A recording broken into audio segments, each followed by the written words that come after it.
4 points. Ito lang, okay lang. Guys, ang susunod na sasalang ay ang bigating Brianna na si Brion at si Yana.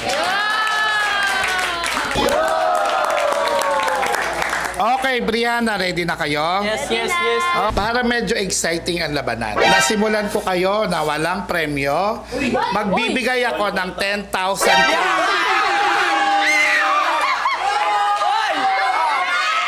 Okay, Brianna, ready na ba kayo? Ready na, ready na, ready na.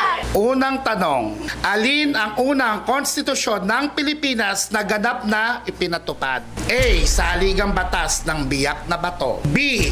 Saligang batas ng Malolos. Or C.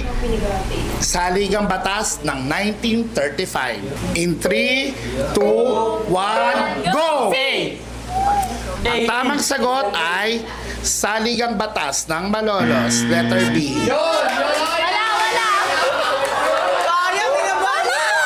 Okay, second question. Sino ang kauna-unahang Pangulo ng ikatlong Republika ng Pilipinas? Ikatlo? A.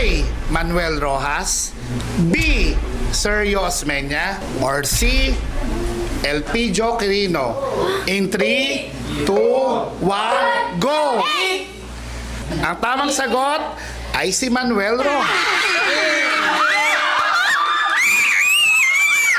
Third question. Alin sa mga sumusunod ang hindi kabilang sa Gombursa? A.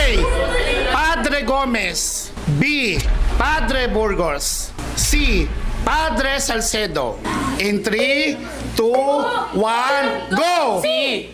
Ang sagot nyo ay C, ay parehas tama. Number 4. Ano ang dating pangalan ng Maynila bago dumating ang mga Kastila? Ay. A. Seludong. B. Maynilad. Or C. Tondo. In 3, 2, 1, go! Anong C? Tondo.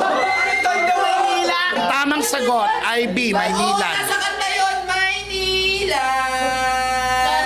Aling dagat ang nasa kanluran ng Pilipinas? A. Dagat Sulu. B. Dagat Celebes. Or C. Dagat Kanlurang Pilipinas. In 3, 2, 1, go! C. Ang tamang sagot ay nakuha ni Dagat Kanlurang Pilipinas.